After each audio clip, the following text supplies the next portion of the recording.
The Nigerian Union of Petroleum and Natural Gas Workers, NUPENG, has vowed to go ahead with a planned strike action today, Monday, in protest against the decision by the Dangote group, that's Dangote Refinery, to use other drivers for its compressed natural gas trucks or joining any trade union. Now, the federal government has pleaded with the union by calling a meeting for representatives of both sides on the Dangote Refinery and NUPENG.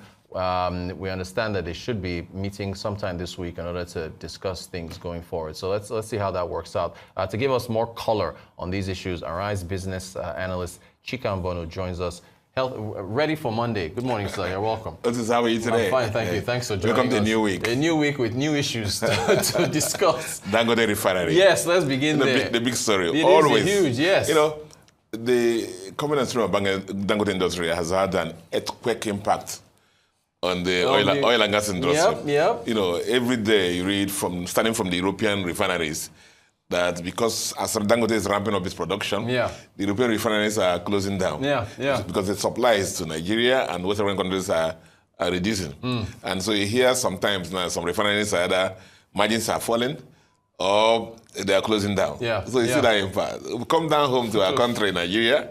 You really recall a time they say our consumption is about 60 million liters a day. Now, Dangote Refinery has revealed to us that it's just barely half of that. And you recall that the subsidies have been paid over the years on the basis of Nigeria's consuming 60 million liters a day. So a lot of revelations have come up. You know, facts have been revealed. Thanks to this refinery. And I'm home again to this NUPENG matter. You know, do you recall, take a little background, is the fact that Dangote has been battling to get its supplies into the market.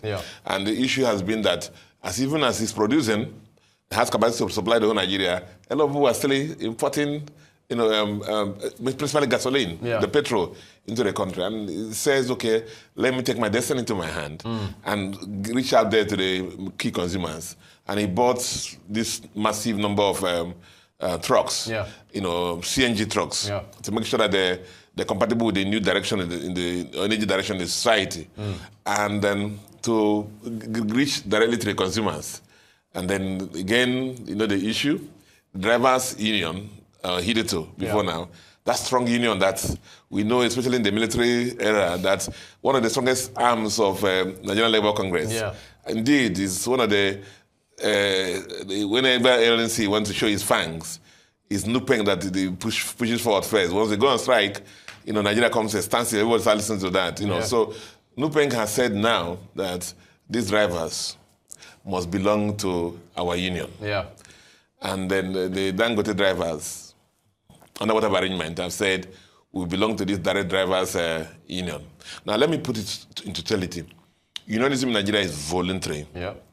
You know, the drivers expected, believing that the interest is protected, to belong to NUPENG, the Petroleum and Truck Drivers Association of Nigeria, as a segment of NUPENG. And that's what it's supposed to be. But these drivers have said, whatever, whether they are encouraged or coerced or whatever, they want to belong to their own union. And so NUPENG is saying that Dangote is forcing drivers not to belong to NUPENG, and is anti-unionism, anti-rights of the drivers, and so on and so forth. And so that's the major issue. And then Dangote, in his own corner, is saying also that these drivers have a right to belong to their own union.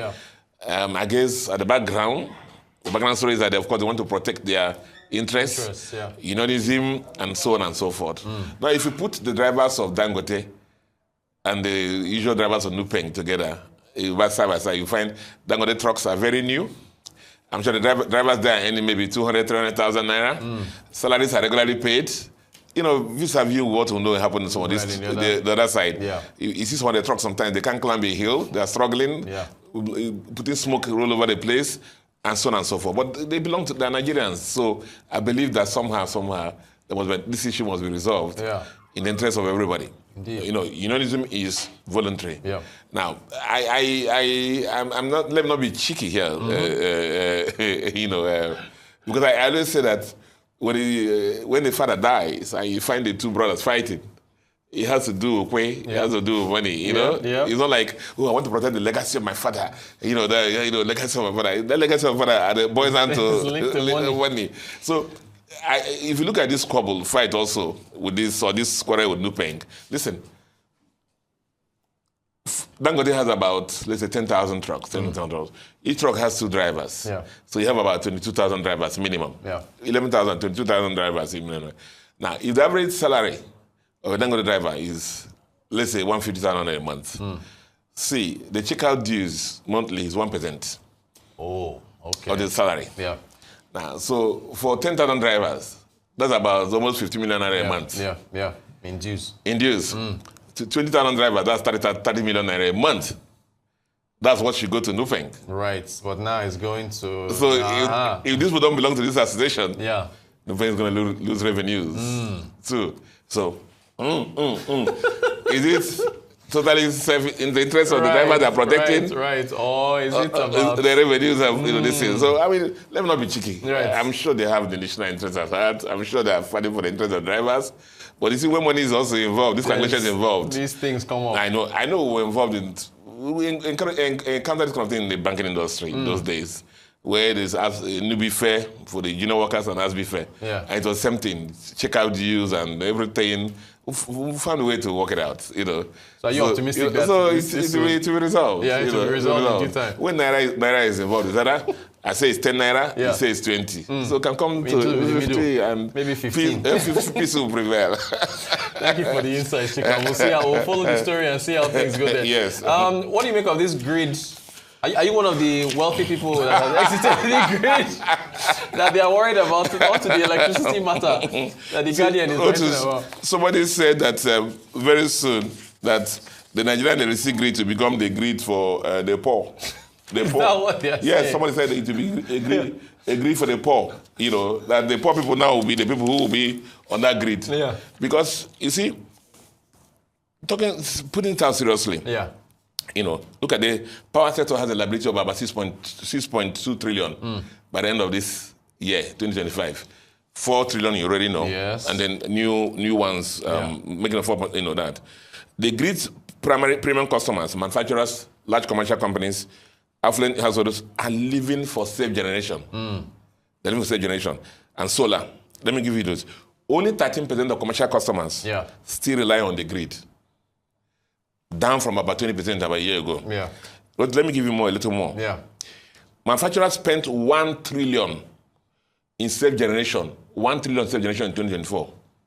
Wow. 1 trillion. Now, Nigerian Electricity Regulation Commission licensed 24 bulk consumers and 24 off-grid projects in 2024. You know? And this total about almost 300 megawatts of capacity outside the grid. Wow. You know, so again, some states, Jigawa, Zamfara, Lagos, Delta, Katsina, sign renewable power deals, you know, and the federal government, even itself, plan to remove all the government agencies from the grid. Okay, the ministries, departments, yeah. So that's why I said that this become the grid of the poor. Yeah. You know, wow. You know, so that those of us who cannot pay the premium rates, you know. But you see, the question therefore is what could be the possible consequences? Yeah. You already know what you read in your rundown. Yeah. Basically the tariff structure. Yeah. Remember that the industry have been bedeviled by the issue of tariffs, low tariffs. That's right. And they've been struggling with this subsidy thing and so on and so forth.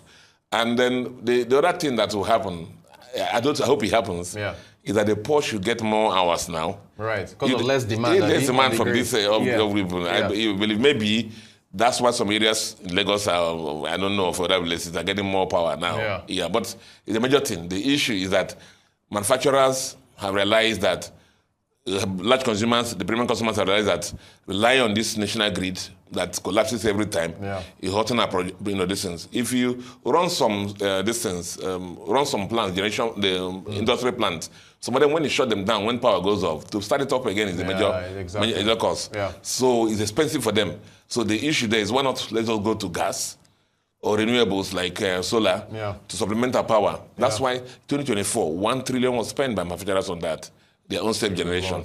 So that's basically what the issue is. Yeah. Now we keep saying, I've said it here, that power is the #1 problem in our country.